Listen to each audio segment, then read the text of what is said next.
स्वागत है आपका हमारे YouTube चैनल में। आज की इस वीडियो में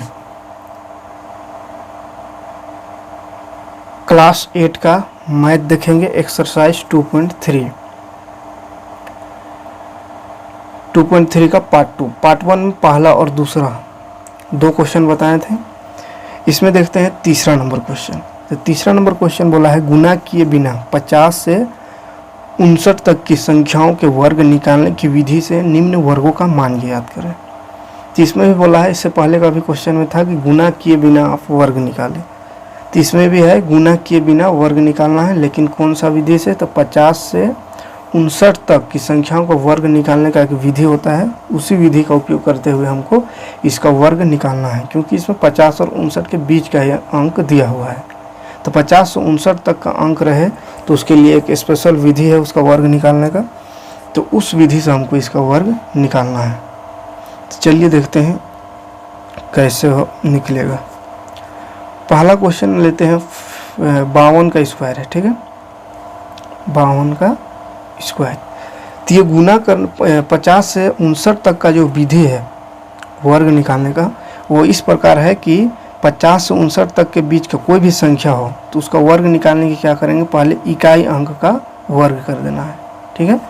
चलिए यहाँ लिख दे रहे हैं ताकि आपको याद रहे। इकाई अंक का वर्ग, ठीक है। इकाई अंक का वर्ग करके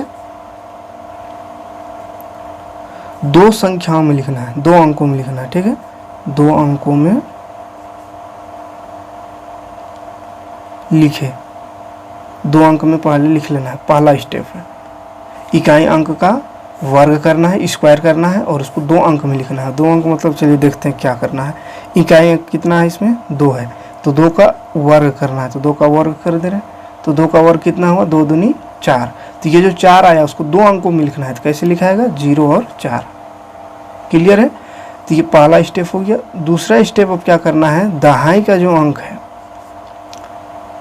दहाई अंक का वर्ग कर देना है, उसके बाद इकाई अंक को जोड़ देना है, इकाई को जोड़ दे, ठीक है। यानी इसका दहाई कितना है, इकाई है 2, दहाई है 5। तो इसका वर्ग करना है, दहाई अंक का वर्ग करके इकाई अंक को जोड़ देना है, तो प्लस इकाई अंक, इकाई कितना है 2, तो लिख देंगे 2। अब इसको जोड़ते हैं, कितना होगा, 5 का स्क्वायर 25, 25 में 2 जोड़े तो 27। क्लियर है।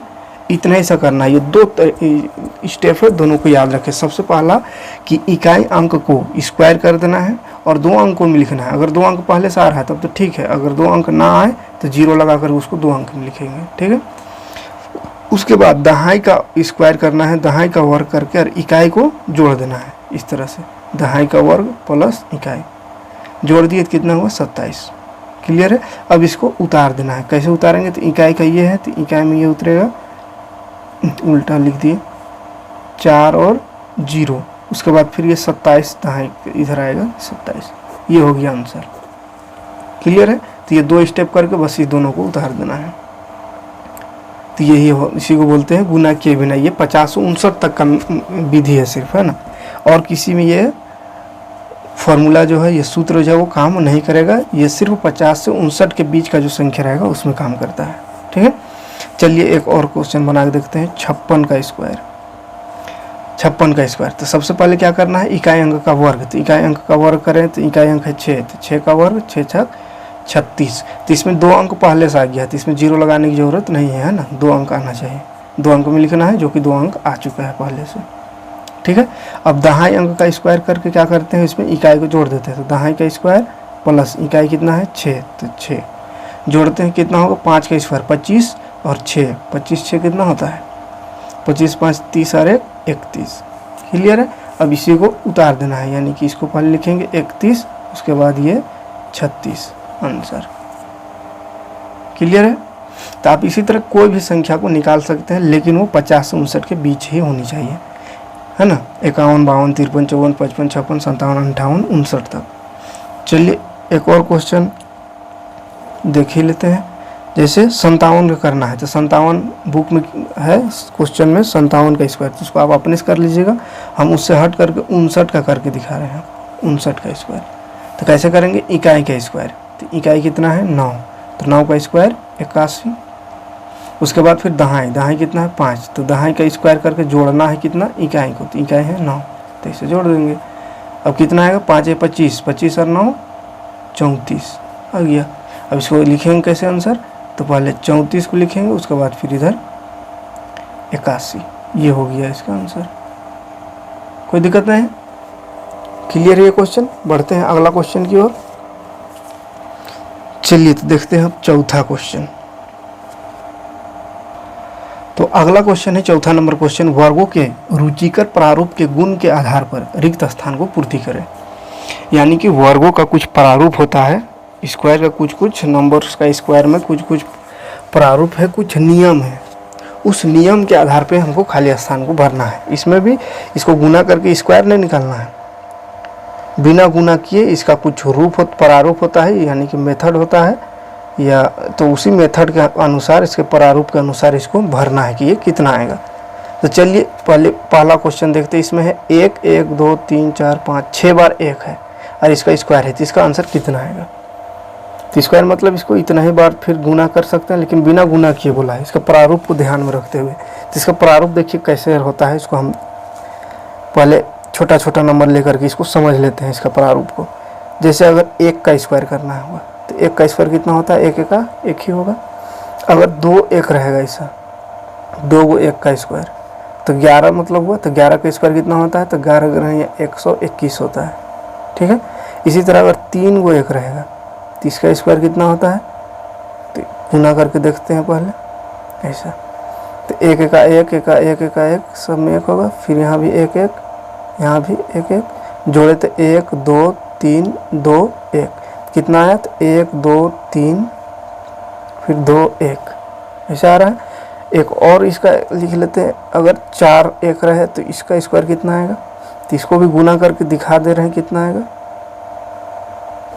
1 1 1 1 ही रहेगा, फिर से 1 1 1 4 बार, फिर से 1 4 बार, फिर से 1 4 बार। अब इसको जोड़ेंगे कितना हो जाएगा, 1 2 3 4 3 2 1, मतलब आया कितना, 1 2 3 4 3 2 1। अब देखिए, अब ध्यान से देखिए प्रारूप में, इसमें कुछ समझ में आएगा कि क्या प्रारूप बन रहा है। बिना गुना किए इसको हम आगे का जो इस तरह से 1 1 रहे तो उसका आंसर हम ला सकते हैं कि नहीं। तो देखिए 1 अगर 1 रहे तो 1 आता है, अगर 2 को 1 रहे तो 1 2 1, यानी 2 गए इसलिए 2 तक गया, उसके बाद फिर से वापस 1 2, फिर 2 से पहले 1 होता है।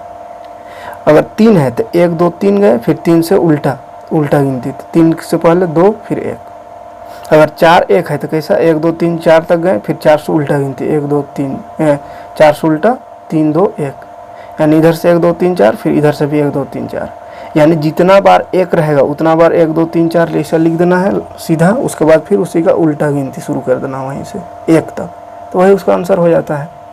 तो इसी प्रारूप के आधार पर हमको इसको लिखने बोला है। तो इसमें कितना 1 है, 6 को 1 है, तो 6 को 1 है, तो इसका आंसर क्या होगा, 1 2 3 4 5 6, 6 को 1 का आंसर क्या हो जाएगा, तो 1 से 6 तक सीधा जाएंगे, 1 2 3 4 5 6, उसके बाद फिर इसका उल्टा गिनती, 6 से पहले 5 4 3 2 1, ये हो गया इसका आंसर, यानी खाली स्थान में ये भराएगा। क्लियर है। तो इस प्रारूप के आधार पर इसको भरने वाला था, तो ये भर दिए, कोई दिक्कत नहीं इसमें। अब देखते हैं ये, इसका भी कुछ प्रारूप होता है, तो इसका प्रारूप देखते हैं कैसा होता है। तो इसका प्रारूप होता है 7 से, इसको देखते हैं 7 का स्क्वायर, 7 का स्क्वायर करने से होता है 49, कोई दिक्कत नहीं है, 7 7 49। लेकिन अगर 6 और 7 रहे तो इसका स्क्वायर कितना होता है, तो इसका स्क्वायर अगर इसको हम गुना करके देखें तो इसका स्क्वायर आता है, हम डायरेक्ट लिख रहे हैं, गुना नहीं कर रहे हैं, 4 4 8 9 आता है, ठीक है, 4 4 8 9 आता है। अगर इधर 2 को 6 कर दे, उसके बाद एक 7 लास्ट में, इसका स्क्वायर करें तो इसका स्क्वायर आता है 4 4 4, 3 बार 4 आता है, उसके बाद फिर 8 8 9, ठीक है। अगर 6 को एक और बढ़ा दें, 3 को 6 कर दें, उसके बाद 7 लिखें, तो इसको भी आप गुना करके देख सकते हैं। तो इसमें आ जाता है, इसमें 3 बार 4 है, देखिए 4 बढ़ते जा रहा है, 1 था यहाँ, यहाँ 2, यहाँ 3, तो यहाँ ओवर हो जाए कितना 1 2 3 4 को 4 और 8 यहाँ से बढ़ रहा है, 8 1 यहाँ 2 हुआ, तो यहाँ कितना हो जाएगा 3 को 8, फिर लास्ट में 9। ये तो इस प्रारूप के आधार पे हमको इसका आंसर लिखना है। ठीक है, तो चलिए, 1 6 था तो 2 को 4 आया और 1 8, उसके बाद लास्ट में 9, लास्ट का तो 9 ये चेंज नहीं हो रहा है, एक ही बार आ रहा है, तो इसको ध्यान नहीं देना। 4 और 8 को ध्यान दीजिए। 1 को अगर 6 है तो 2 को 4 आ रहा है और 1 8, अगर 2 को 6 है तो 4 जो हो जा रहा है कितना 3 को, और 8 1 बढ़ जा रहा है 2 हो जा रहा है। इसी तरह 3 को 6 है तो ये 4 को हो जा रहा है, 3 का 1 बढ़ा देना है, 4 को हो गया, और जितना 6 रहेगा उतना 8 लगाना है। यानी यहाँ देखिए 6 1 है तो 8 1 लगा, यहाँ लिख दे रहे हैं थोड़ा, 6 जितना रहेगा उतना से प्लस 1 1 ज़्यादा क्या चीज़ लिखना है 4 लिखना है, और 6 से 6 जितना रहे उतना ही 6 के बराबर 8 को लिखना है। ठीक है, 6 प्लस 1 यानी 6 से 1 ज़्यादा 4 को, और 6 के बराबर 8 को लिखना है। यही प्रारूप इसमें दिख रहा है, जैसे 6 1 था तो 6 प्लस 1 4 को लिखना है, यानी 6 से 1 ज़्यादा, 6 जितना रहेगा उससे 1 ज़्यादा, 6 1 है तो 1 ज़्यादा मतलब 2 को 4 लिखे, और 6 जितना रहेगा उसके बराबर 8 को लिखना है, तो 6 का 1 होता है 1 8 लिखें, और लास्ट में तो 9 ही रहेगा। ठीक है, इसी तरह इसमें 2 है 6, तो क्या बोले हैं कि 6 से 1 ज़्यादा, तो 6 2 है तो 1 ज़्यादा मतलब 3 को क्या लिखना है 4 को लिखना है, तो 3 को 4 लिखें। उसके बाद 6 जितना रहेगा उतना 8, तो 6 2 है तो 2 8, फिर लास्ट में 9। क्लियर है, तो इसी आधार पे, इसी प्रारूप के आधार पे हमको इसका आंसर, चलिए देखते क्या होगा। 6 6 इसमें क्या हुआ है 1 2 3 4 5 6 7 8 हुआ है, 3 4 5 6 7 8 वो 6 है। ठीक है, 8 को 6, फिर लास्ट में है 7, तो इसका स्क्वायर कितना होगा, तो जितना 6 रहेगा उससे 1 ज़्यादा 4 को लिखना है, तो 6 8 को है तो 4 का 1 को लिखाएगा, 8 से 1 ज़्यादा 9 को, तो 4 लिख देंगे 9 को, 1 2 3 4 5 6 7 8 9, और उसके बाद 8 लिखते हैं तो 8 का 1 को लिखना जितना 6 रहेगा, तो 6 कितना है 8 बार है, तो 6 8 लिखेंगे यहाँ 8 बार, 3 4 5 6 7 8, उसके बाद लास्ट में 9। क्लियर है, कोई दिक्कत ना होना चाहिए। तो यही हो गया उसका आंसर, यानी वो जो खाली स्थान दिया है उसमें ये भराएगा। ठीक है, तो इस प्रारूप का थोड़ा ध्यान से देखिएगा, है ना। एक कॉलम तो कोई दिक्कत नहीं है, एक बार सीधा गिनती करना फिर उसका उल्टा कर देना, जितना एक दिया हो रहा है उसके हिसाब से। लेकिन 6 7 वाला में थोड़ा कन्फ्यूजन है, इसको अच्छा सब ध्यान से देखिए, फिर एक बार समझा रहे हैं। 6 1 बार रहे तो 1 जितना 6 रहेगा उससे 1 ज़्यादा 4 लिखना है, तो 6 1 बार है तो 2 बार 4 लिखेंगे, और 6 जितना रहेगा उतना 8 लिखेंगे, तो 6 1 बार है इसलिए 8 लिखें। ठीक है, 6 से 1 ज़्यादा 4 को लिखना है, और 6 के बराबर 8 को, बस यही 2 चीज़ इसी को याद रखना है। 6 2 है तो 1 ज़्यादा मतलब 3 को 4 लिखेंगे, और 6 2 है तो 6 के बराबर यानी कि 2 ही 8 लिखेंगे। 6 3 है तो 1 ज़्यादा यानी 4 को 4 लिखेंगे, और 3 को 8 लिखेंगे। इसी तरह 6 8 है तो 1 ज़्यादा 9 को 4 लिखें, 1 2 3 4 5 6 7 8 9 को, और इसके बराबर 8 रहेगा, तो 8 को है 6 तो 8 भी का होगा 8 को, 1 2 3 4 5 6 7 8, और लास्ट में 9। क्लियर है, कोई दिक्कत नहीं होनी चाहिए। अब तो बढ़ते हैं इसका अगला क्वेश्चन, इसका अगला प्रारूप देखते हैं क्या है। तो इसका तीसरा नंबर क्वेश्चन है, इसमें बोला है, दिया हुआ है 4 का स्क्वायर प्लस 5 का स्क्वायर प्लस 20 का स्क्वायर बराबर खाली स्थान का स्क्वायर है। अब ये कौन सा प्रारूप है इसको समझते हैं। ठीक है, देखिए इसको क्या होता है, इसका भी एक छोटा संख्या पहले लिखते हैं। जैसे अगर 2 का स्क्वायर रहे, इसका हम छोटा संख्या लिख रहे हैं। ठीक है, ये अभी सॉल्व नहीं कर रहे हैं, इसका छोटा ले रहे हैं। 2 का स्क्वायर प्लस 3 का स्क्वायर प्लस 6 का स्क्वायर अगर करें तो कितना आएगा उसको देखते हैं। तो 2 का स्क्वायर कितना होता है 4 प्लस 3 का स्क्वायर कितना होता है तो 9, 6 का स्क्वायर कितना होता है तो 6 छक 36। अब सबको जोड़ते हैं कितना हो जाएगा 9 4 13 और 6 13 और 6 19, 19 का 9 हाथ में 1 और ये 3 और 1 4 49 हो गए सबको जोड़ने पर। ठीक है, तो देखिए 2 का स्क्वायर किए 3 का स्क्वायर किए जोड़ हैं बीच में है ना, उसके बाद 6 का स्क्वायर, तो सबको सॉल्व करने पर जोड़ने पर 49 आ रहा है। तो 49 किसका स्क्वायर है तो ये 7 का स्क्वायर है ना, 7 का स्क्वायर 49 होता है। तो इससे क्या समझ में आ रहा है कि जब भी कोई लगातार संख्या हो, ये लगातार है 2 3, तो लगातार संख्याओं का वर्ग हो और उसमें बीच में जोड़ का चिन्ह है और उसके बाद फिर उसके बाद जो जोड़ रहेगा वो किसका जोड़ रहेगा तो ये दोनों का लगातार संख्याओं का गुना, यानी 2 और 3 है फिर 2 3 6 का गुना, और सब के बीच तीनों के बीच अगर जोड़ संख्या रहे जोड़ना हो तो उसका आंसर कितना होता है तो ये जो लास्ट का 6 जो है, ये जो लास्ट का संख्या उससे एक ज़्यादा का स्क्वायर आता है। 6 था तो 7 का स्क्वायर आया। बात आ रहा है समझ में, नहीं आ रहा है? एक और क्वेश्चन कर ले रहे हैं उसके बाद आपको समझ में आएगा। इसी का एग्जाम्पल और एक ठो लिखते हैं। तो 3 से स्टार्ट करके 3 का स्क्वायर प्लस 4 का स्क्वायर लगातार संख्या है, उसके बाद 3 चौके यहाँ रहेगा 12 का स्क्वायर। अब इसको जोड़ेंगे तो कितना आना चाहिए 13 का स्क्वायर आना चाहिए, है ना। अब आता है कि नहीं देखते हैं। 3 का स्क्वायर 9 प्लस 4 का स्क्वायर 16 प्लस 12 का स्क्वायर होता है 144। ठीक है, अब सबको जोड़ते हैं तो कितना हो जाएगा 9 और 6 15, 15 और 4 19, 19 का 9 हाथ में 1 4 और 1 5 और 1 6 और 1 है तो 169 आया। तो 169 होता है किसका 13 का स्क्वायर। तो इसमें भी वही प्रारूप आया, यानी लगातार संख्या का योग, वर्गों का योग और इसका गुना का, है ना। 2 और 3, 2 का स्क्वायर प्लस 3 का स्क्वायर फिर 2 3 6 का स्क्वायर, तो 6 से 1 ज़्यादा यानी 7 का स्क्वायर आंसर आया। इसी तरह 3 और 4 का लिए तो ये भी लगातार है, फिर 3 चौके 12 का स्क्वायर, और सबको जोड़ेंगे तो 12 से आगे 1 13 होता है तो 13 का स्क्वायर आया। आ रहा है समझ में। तो इसी के आधार पर ये है 4 का स्क्वायर है प्लस 5 का स्क्वायर है प्लस 4 5 20 का स्क्वायर, तो कितना हो जाएगा तो 20 के बाद जो आता है 21, तो 21 का हो जाएगा स्क्वायर। इसीलिए यहाँ पे खाली स्थान में स्क्वायर लगा हुआ है। मानिए क्या भराएगा तो 21 भराएगा। कोई दिक्कत नहीं है, उम्मीद है कि समझ में आया होगा। थोड़ा सा कन्फ्यूजन वाला है, थोड़ा सा अच्छा से देखिएगा, है ना। तो अब बढ़ते हैं अगला क्वेश्चन इसी का। तो अगला क्वेश्चन इसी का है ये 1 2 3 4 5 6 5 4 3 2 1, यानी 1 से 6 तक गया फिर 6 से उल्टा 1 तक। तो इसका हमको आंसर लाना है। यहाँ पे खाली स्थान का स्क्वायर ऊपर छोड़ा हुआ है, नीचे 1 प्लस 2 प्लस 3 प्लस खाली स्थान है यहाँ पे, फिर प्लस 3 प्लस 2 प्लस 1, यहाँ भी उल्टा आ रहा है। 1 2 3 4 5 आएगा उस 6 तक, फिर 6 से उल्टा जाएगा, है ना। तो चलिए इसका भी 1 2 एग्जाम्पल देखते हैं, इसका प्रारूप देख लेते हैं पहले, उसके बाद इसको भरेंगे। तो जैसे अगर 1 2 1 रहे तो ये भी उल्टा 1 से 2 तक गया, फिर इसका उल्टा 1, है ना, 1 2 फिर 1।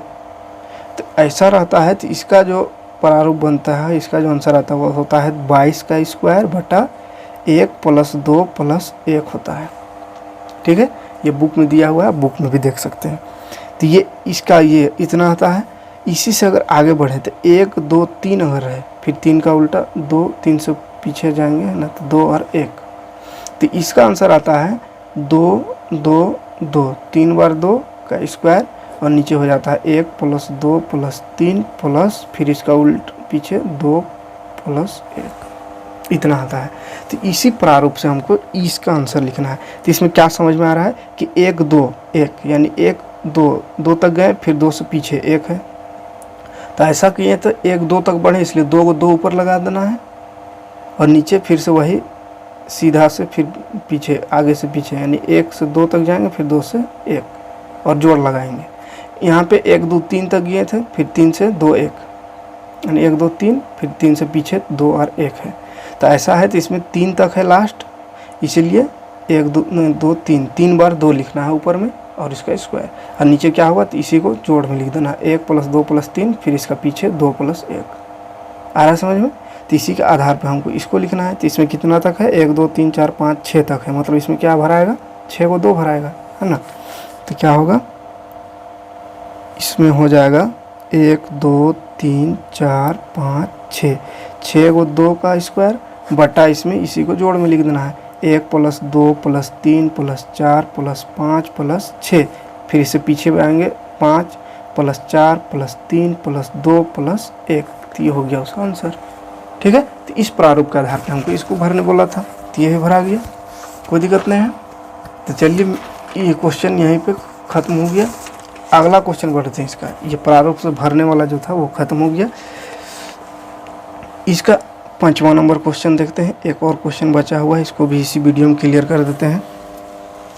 तो 5वां नंबर क्वेश्चन बोला है, तो अगला क्वेश्चन बोला है, एक पाइथागोरस त्रिक ज्ञात कीजिए जिसमें छोटी संख्या 10 है। तो पाइथागोरस त्रिक इसमें निकालना है जिसमें छोटा संख्या बोला है 10। तो ये पाइथागोरस त्रिक होता क्या है, इसको पहले थोड़ा सा समझ लेते हैं। तो पाइथागोरस त्रिक बोलते हैं, जैसे आप इससे पहले ट्रायंगल पढ़े होंगे, त्रिभुज, ऐसा समकोण त्रिभुज। तो ये समकोण त्रिभुज में अगर ABC ऐसा, तो इसका फार्मूला क्या होता था, अगर इसका भुजा हमको निकालना रहता था, 2 दिया हो रहता था, तीसरा निकालना होता था। तो इसमें क्या होता था कि कर्ण का स्क्वायर, यानी ये बड़ा लाइन का स्क्वायर, तो बड़ा लाइन BC है तो BC स्क्वायर बराबर होता था ये छोटा लाइन यानी AB आधार का स्क्वायर प्लस लंब AC का स्क्वायर, ये फार्मूला होता था। यानी कि 2 संख्याओं को का स्क्वायर को जोड़ने से तीसरा संख्या का स्क्वायर आता है, जो कि एक त्रिभुज का होता है, बड़ा भुजा है ना, कर्ण जिसको बोलते हैं। तो इसी को पाइथागोरस त्रिक कहा गया है। यानी कि 2 ऐसा छोटा संख्या, 2 ऐसा छोटा संख्या लेना है जिसको स्क्वायर करके अगर जोड़े तो तीसरा संख्या का स्क्वायर आना चाहिए। तो ऐसा संख्या के रूप में हमको लिखना है। यानी इसमें कितना संख्या बना, 1 2 3, 3 संख्या है ना। तो 3 संख्या में से हमको एक संख्या दिया हुआ है और 2 संख्या हमको और निकालना है, जिसमें क्या बोला, छोटा संख्या दिया हुआ है, ठीक है। छोटा मतलब यहाँ वाला संख्या हमको दिया हुआ है और हमको ये दोनों का संख्या निकालना है। क्लियर है। तो इसके लिए एक फार्मूला होता है, वो फार्मूला होता है m² + 1 m² -1 और एक होता है 2m। तो ये 3 होता है फार्मूला इसी का। यही तीनों से हमको ये जो पाइथागोरस त्रिक है वो निकलता है। ये 3 पाइथागोरस त्रिक है ना, तीनों का वैल्यू यही तीनों से हमको निकलेगा। तो चलिए देखते हैं, किसी भी एक इक्वेशन में चाहे तो ये फार्मूला या ये तीनों में से किसी एक में हम 10 को लिख देंगे, ठीक है, बराबर करके। जैसे अगर हम मानते हैं कि m² + 1 बराबर 10 है, ठीक है, तो क्या हो जाएगा, m² बराबर हो जाएगा 10, ये प्लस में 1 है तो इधर आएगा तो -1, तो m का वैल्यू निकलेगा कितना, m बराबर 10 में 1 घटाएं तो 9, और स्क्वायर जो है इधर आने पे क्या हो जाएगा, √100 लग जाएगा। अब इसका रूट तोड़ेंगे तो कितना हो जाएगा, 3 × 3 = 9, 3 का स्क्वायर 9 होता है इसलिए हो गया 3। तो m का वैल्यू कितना आ गया, 3, ठीक है। अब यही 3 को हमको बाकी ये सब ये तीनों में बैठा देना है। तो चलिए बैठाते हैं, क्या आता है उसको देखते हैं।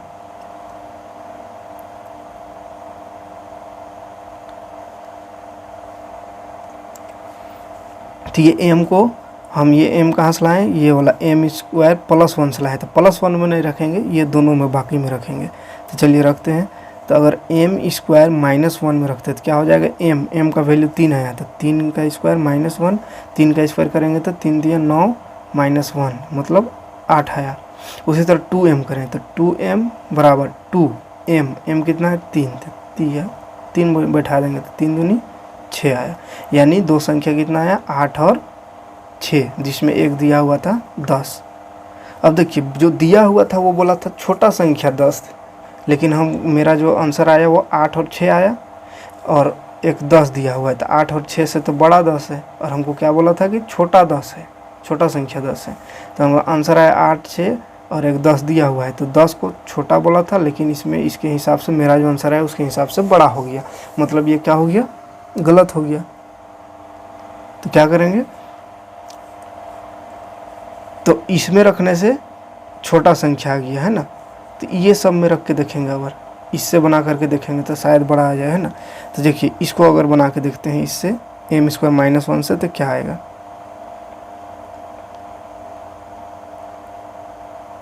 तो यहाँ पे आप लिख सकते हैं कि 8 6 8 और 10 एक त्रिक है, ये त्रिक आया, ठीक है। लेकिन क्या होगा, लेकिन 10 जो बोला था छोटा संख्या होना चाहिए ना, तो 10 छोटा संख्या नहीं आया, छोटी संख्या नहीं है, 10 छोटी संख्या नहीं है। इसीलिए क्या करेंगे, अगला त्रिक हम देखेंगे, है ना, तो अगला मान के चलेंगे। इसलिए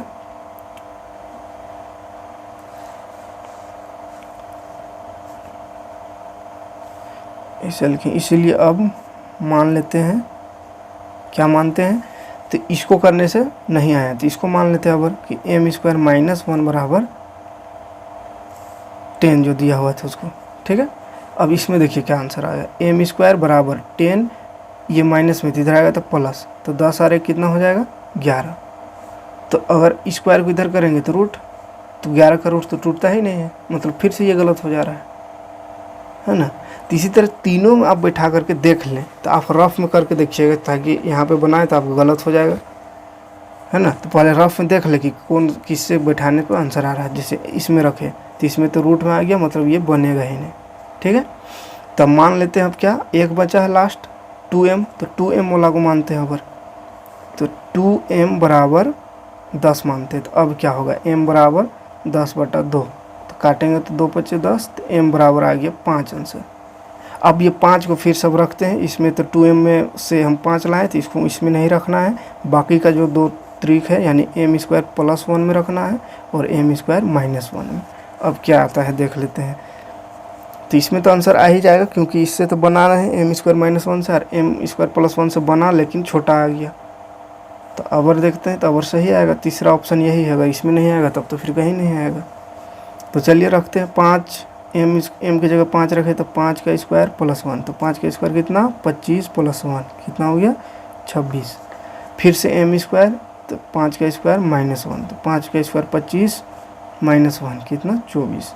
तो आ गया अबर, 10 से बड़ा आया ना, 10 को बोला छोटा रहने के लिए, तो 10 छोटा ही है, 10, 24 और 26 ये आंसर हो गया, जिसमें 10 क्या है छोटा है। तो एक जो क्वेश्चन दिया हो रहेगा वही आंसर रहेगा, और 2 इस तरह से हमको फाइंड करना है। छोटा बोलेगा तो छोटा फाइंड करना है, अगर बोलता कि 10 जो है बड़ा संख्या है तो ये आंसर होता है, इसमें 10 बड़ा था, लेकिन बोला कि 10 छोटा है तो इसलिए ये आंसर होगा, है ना। क्लियर है।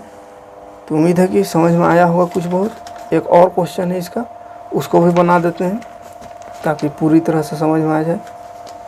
चलिए इसी का दूसरा क्वेश्चन देखते हैं। तो इसमें बोला है पाइथागोरस त्रिक ज्ञात कीजिए जिसमें